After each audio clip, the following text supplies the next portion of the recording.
Welcome to the second module in this course on signals and systems. All through the first module, we have been looking at signals and systems in what is called their natural domain. By natural domain, we look at them with the independent variable as was there when the signal was recorded, or when the signal was observed, or when the signal was instituted. So, natural means the way the signal occurs in reality, in practice, and the system again is in the form that it occurs in the practical world. So, for example, if I were trying to deal with a speech signal, I would think of the speech signal as a function of time, the natural variable, independent variable associated with a speech signal, namely time. The speech signal could have been recorded as voltages in a recorder as a function of time, or currents, whatever it could be, and the natural independent variable here is time. Now, one might process the speech by using an appropriate system. The word appropriate is very loaded, quote unquote loaded here. What do you mean by appropriate? Appropriate means that it does what you want it to, and what you want it to do itself is a tricky thing to specify in the natural domain.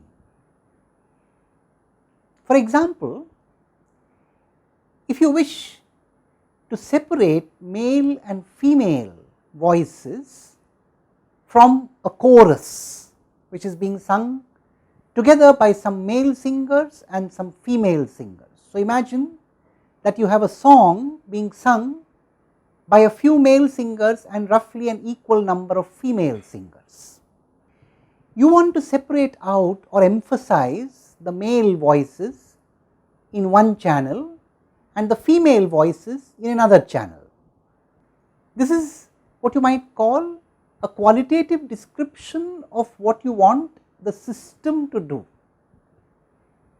So, you have the signal, the musical or audio signal in the natural domain, namely as a function of time, and you want to put this through a system which separates out these two kinds of voices.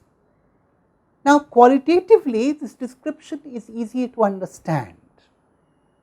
However, what exactly do you mean by separating male and female voices when it comes to a system description? That is not easy to understand unless we now work through the current module. We need to have a slightly broader view and vision to describe systems. And in fact, before we can describe systems in this broader view, we need to describe signals in this broader view. So, in this module, we are going to take the first step towards a change of paradigm, a change of world view in describing signals and systems. And to take that step, we will have to take smaller steps. We will have to begin by understanding which signals are special from the point of view of signals and systems, why are they special, and what can you do with these special signals to build this quote unquote change of paradigm that we are talking about. So, let us answer this question first. Which signals are special?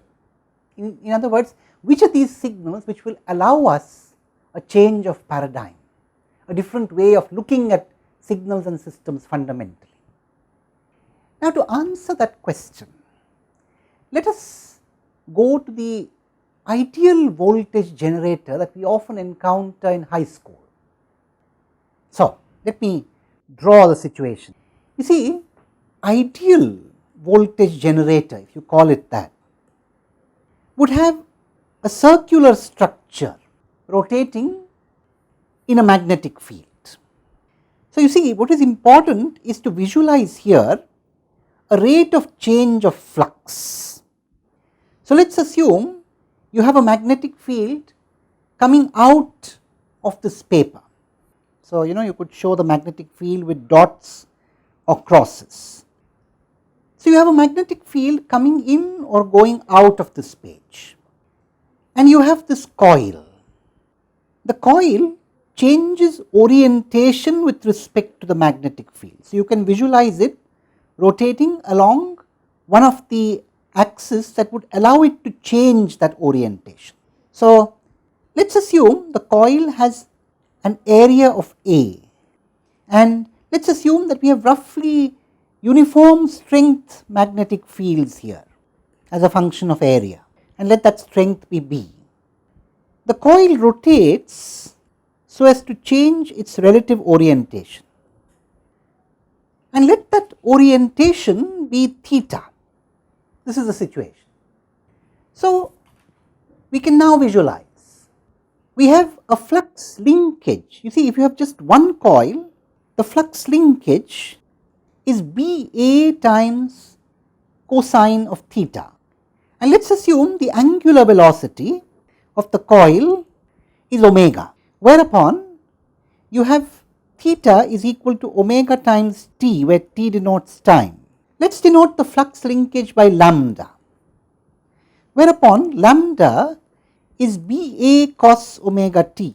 Now, one could use this rotation of the coil in the magnetic field by the principle of electromagnetic induction to generate a voltage across two ends of the coil which we can tap.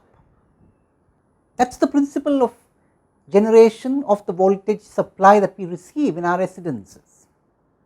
So, what would that be then? You would have d lambda dt, which is the voltage generated as a consequence of electromagnetic induction, is minus BA omega sin omega t. So, note here we have a sinusoidal voltage. That is kind of natural. It is very common to assume the voltage to be sinusoidal. In fact, you will recall that in many basic courses on electrical engineering, one talks about a sinusoidal voltage input after one has mastered the art of dealing with circuits with direct current and direct voltage. This is one important reason why the sinusoidal voltage is highly favored and deeply studied. So, I have kind of in this discussion given you a flavor of why the sinusoidal voltage has a special status. Sinusoids or sine waves have a special status in the minds of an electrical engineer, and in fact in the minds of all engineers, and I have given you one reason why, and of course there are many other reasons why. Here I have given you a physical or an engineering reason why sinusoids are important. In the next discussion, I am going to show you some other interesting properties of sinusoids, and that essentially will tell us why they are also mathematically important. Thank you.